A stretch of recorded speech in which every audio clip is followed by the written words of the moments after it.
నమస్తే. ఇన్నాళ్ళు నన్ను సపోర్ట్ చేస్తూ, ఎంకరేజ్ చేస్తూ మీ ప్రేమని నాకు అందిస్తున్న ప్రతి ఒక్కరికి కృతజ్ఞతలు. అలాగే ఈ వీడియో కూడా ఖచ్చితంగా మీకు ఉపయోగపడుతుంది. లైక్, షేర్ అండ్ సబ్స్క్రైబ్ చేసి మీ సపోర్ట్‌ని నాకు అందించండి. అలాగే ఈ వీడియో పట్ల మీకున్న అభిప్రాయాన్ని కామెంట్ సెక్షన్‌లో కామెంట్ చేసి తెలియజేయండి. ఇప్పుడు వీడియోని చూద్దాం. నమస్తే. Welcome to our channel. నేను పద్మిని. ప్రస్తుతం మనతో పాటు ప్రముఖ ఆధ్యాత్మికవేత్త, వాస్తు జ్యోతిష పండితులు శేషగిరిరావు గారు ఉన్నారు. మాట్లాడదాం. నమస్కారం అండి. బాగున్నారా? మే 1వ తారీఖు గురువు మారబోతున్నారు. సహజ లాభస్థానంలోకి వెళ్ళబోతున్నారు, వృషభ రాశిలోకి. సో మరి గురువు ఇచ్చేటటువంటి ఈ సంవత్సర కాలం పాటు కూడా ఎట్లాంటి ఫలితాలను ఇవ్వబోతున్నారు ద్వాదశ రాశుల వాళ్ళకి? అలాగే నర్మదా పుష్కరాలు కూడా మొదలు కాబోతున్నాయి. ఆయన మారినప్పుడు ఖచ్చితంగా పుష్కరం అనేది వస్తుంది. ఇది అందరికీ తెలిసినటువంటి విషయమే. సరే, ఇక ఈ గురువు ఇచ్చేటటువంటి ఫలితాలని ఒక్కసారి మీ ద్వారా. రైట్, తప్పకుండా గురుడు ఎక్కువ శాతం మందికి మంచిగా చేస్తాడని ఆశిద్దాము. సరే, ఒకవేళ ఎవరికైనా నెగిటివ్ ఉంటే ఆ నెగిటివ్ ఏంటి, ఏ కోణాలు అంటే ప్రతి ఒక్క గ్రహం కూడా సేమ్ ఒకటే చెడు చేస్తుందని కాదు. సో ఆయా రాశులు బట్టి వచ్చే చెడు వేరుండొచ్చు, మంచి కూడా వేరుండొచ్చు. సో అలా మనం ఉదాహరణగా చెప్పుకుంటే కనుక కన్యా రాశి కొన్ని విషయాల్లో చెడు ఉన్నా కానీ ఈ గురుడు మారే విషయంలోకి వచ్చేప్పటికి ఏంటంటే అప్పటిదాకా పెళ్లి కాని వాళ్ళకి పెళ్లి అయ్యే అవకాశాలు ఉన్నాయి. మంచి కూడా ఉంది కదా. సో అది ఒక ఉదాహరణ మాత్రమే. ఇలా తర్వాత ఏ రాశికి ఏంటనేది మనం వివరంగా మాట్లాడుకున్నా కానీ ఇక్కడ వచ్చేప్పటికి ఏంటంటే గురుడు మారటం అనేది ఏంటంటే కొద్దిగా మనకి ఏ విషయాల్లో కొంత ఇబ్బంది అంటే ఆయన ఉన్నది సంచారం చేసేదంతా కూడా శత్రువు రాశిలో సంచారం చేయటం అనేది. శుక్రుడు ఆయనకు శత్రువుగా పరిగణించొచ్చా? అంతేగా, ఈయనేమో దేవతల గురువు, ఆయనేమో రాక్షసుల గురువు. సో అందుకని వైరం అలాగే ఉంటది మరి. సో అందుకని ఆ రకంగా ఆయనకి కొద్దిగా అసౌకర్యమైన స్థానం అది. కానీ బేసిక్ గా ఏంటంటే శుభగ్రహాలు ఏంటంటే వాళ్ళు ఎప్పుడు శుభమే చేస్తారు అనేది మన నమ్మకం. అంటే మనం వ్యక్తులుగా ఆపాదించుకున్నప్పటికీ కూడా సహజంగా మీరు మంచి వాళ్ళు అనుకోండి, పోలే వాడి కర్మ వాడికైపోతుందని అనుకుంటాం. అదే చెడ్డవాడైతే వాడిని ఎప్పుడు కత్తించి పొడిచేద్దాం అన్నట్టు. ఆ ప్రవృత్తి గురువులో ఉండదు అనేది. చెప్పేది ఏంటంటే వీళ్ళు బేసిక్ గా అక్కడ అసౌకర్యం పాలవ్వచ్చేమో కానీ ఎంతో కొంత మంచి చేయడానికే చూస్తారు, ప్రయత్నిస్తారు. అందుకనే ఈ మూడాలు వచ్చినప్పుడు మనం వాటిని వదిలిపెట్టడం అనేది, అంటే ఆ ముహూర్తాలు వదిలిపెట్టడం ఎందుకంటే వీళ్ళిద్దరు బేసిక్ గా శుభగ్రహాలు. రాక్షసు గురువు రాక్షసుడైనా ఆ రాక్షసులందరికీ మంచిగా ఆకాంక్షిస్తాడు కదా, మరి ఈ దేవతల గురువు దేవతలందరికీ మంచిగా ఆకాంక్షిస్తాడు కదా. సో బేసిక్ గా వీళ్ళిద్దరు కూడా మరి విద్యా సంపన్నులు కాబట్టి ఖచ్చితంగా విద్య ఎవరికైతే ఉంటుందో దానికి ఎంతో కొంత బ్రెయిన్ కూడా ఉంటుంది. తప్పకుండా. అయితే వృషభ రాశిలోకి మళ్ళీ గురువు గారు రావడానికి 12 ఏళ్ళు పడుతుంది. మళ్ళీ అంతేగా 12 years పడుతుంది. సో 12 years కి ఒకసారి మాత్రమే ఈ ప్రిడిక్షన్. అంతే, ఇప్పుడున్నటువంటి గ్రహస్థితి రీత్యా ఇచ్చేటటువంటి ప్రొడిక్షన్ అలా కూడా కన్సిడర్ చేయొచ్చు. అంతేగా మళ్ళీ ఇది మళ్ళీ మారిపోతాడు కదా, తర్వాత మళ్ళీ మారిపోతాడు. మళ్ళీ మిథున నెక్స్ట్ ఇయర్ మిథునంలోకి వెళ్తారు. ఇట్లా 12 years పడుతుంది మళ్ళీ వృషభంలోకి రావాలి. రైట్ అండి. సో మరి గురువు ఇచ్చేటటువంటి ఫలితాలను ఒకసారి తెలుసుకుందాం. అలాగే ఇంకొక చిన్న విషయము, ఆల్రెడీ గ్రహచారంలో కూడా ఒకవేళ వృషభ రాశిలోనే వాళ్ళకి, అంటే జన్మ జాతకంలో వృషభ రాశిలోనే గురువు ఉండి మళ్ళీ గోచారం కూడా కలిస్తే ఎట్లాంటి ఇంపాక్ట్ ఉంటుంది? సాధారణంగా ఎక్కువ శాతం అయితే మంచి ఫలితాలు ఉంటాయని చెప్పడం అనేది కూడా జరుగుతుంది. ఎందుకంటే మన జన్మ రాశిని, కాకపోతే అలాంటి ఎప్పుడు ఇబ్బంది ఉంటుంది అంటే కనుక ఎవరికైనా సరే ఒక మారక దశలు కానీ అలాంటివి వచ్చినప్పుడు మాత్రం కొద్దిగా ఇబ్బంది ఉంటుంది. సో అలా మినాయిస్తే కనుక ఎక్కువ శాతం ఎప్పుడు కూడా మన జన్మగ్రహాన్ని గోచార గ్రహం వచ్చి టచ్ చేసినప్పుడు ఖచ్చితంగా ఎక్కువ శాతం అయితే మంచి ఫలితాలే ఉంటాయి. సో వృషభ రాశి వారికి ప్రత్యేకించి వృషభ రాశికి కాకుండా వాళ్ళకి జాతకాలు తెలిసి వాళ్ళకి వృషభంలో గురుడు ఉన్నవాళ్ళు.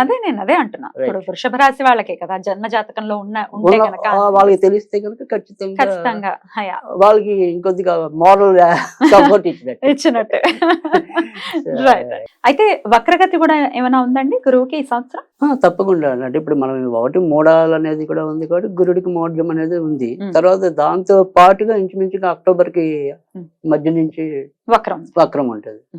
సో అది ఆ వక్రం వచ్చినప్పుడు మరి ఆటోమేటిక్ గా కొన్ని ఫలితాలు స్తంభింపజేయటం అనేది కూడా అలానే ఉండటం. మంచి ఫలితాలు స్తంభిస్తాయి, చెడు ఫలితాలు కూడా స్తంభిస్తాయి. ఇప్పుడు సో కానీ ఆ సంబంధం ఎప్పుడు పెళ్ళికి వెళ్తుంది అనేది స్తంభించింది కాబట్టి ఇంకా 2-3 నెలలు టేక్ తీస్తాయి అంతే. అలాంటివి అలా కూడా ఉండేది. అది వివరంగా మనం రాశి వైజ్ మాట్లాడుకున్నప్పుడు రైట్. మరి ఇప్పుడు ఇక చూద్దాము ద్వాదశ రాశులకి కూడా ఈ గురువు మార్పు వల్ల వచ్చేటటువంటి ఫలితాలు ఏంటో. రైట్. మరి మకర రాశి వారికి గురువు ఎలాంటి రిజల్ట్స్ ఇవ్వబోతున్నారు? ఇప్పుడు మరి మకర రాశి చూసినప్పటికి ఏంటంటే పంచమంలో గురుడు యొక్క సంచారం అనేది కనిపిస్తుంది. ఇక ఇప్పటికి ప్రస్తుతం తాత్కాలికంగా గురుడు మే 1వ తారీఖు ఉండే స్థితిలోకి వచ్చేప్పటికి రవి వచ్చేప్పటికి మరి చతుర్థ స్థానంలో కనిపించడం, తర్వాత వచ్చేప్పటికి మరి మిగతా గ్రహాల్లోకి వచ్చేప్పటికి తృతీయంలో మరి మనకి ఏదైనా కూడా రాహు గ్రహం ఉండటం, ఇలాంటివన్నీ ఏంటంటే కొంతవరకు వీళ్ళకి ఆకస్మిక లాభాలు చేకూర్చడంలో కొంతవరకు సహాయం చేయటం అనేది కనిపిస్తుంది. ఇక ఇదే మకర రాశి వారికి అంటే ఇప్పటికే సంతానం ఉన్న వాళ్ళైతే గనక సంతాన పరంగా వారికి కొంత ఏవైనా సరే అనారోగ్యాలు గానీ, లేదా అనుకోని మార్పులు గానీ మకర రాశి వారికి కనిపించే అవకాశాలైతే ఎక్కువ కనిపిస్తుంది. ఇక ఇదే మకర రాశి వారు ఎవరైతే ఉన్నారో, కొత్తగా సంతానం కోసం ఎవరైతే మరి వేచి ఉన్నారో వాళ్ళకైతే గనక ఆ రకంగా ఆ కార్యక్రమం మరి ముందుకు వెళ్ళడానికి కూడా అవకాశం అయితే ఎక్కువ కనిపిస్తుంది. రైట్. కనుక మకర రాశి వారికి ఏంటంటే సంతాన విషయాలు అంటే ఉన్న సంతానం విషయాల్లో కొంతవరకు ఆదర్ద గాని చికాకులు. కానీ ఎవరైతే సంతానం అభిలాషిస్తున్నారో వాళ్ళకు మాత్రం మంచి పరిణామాలు.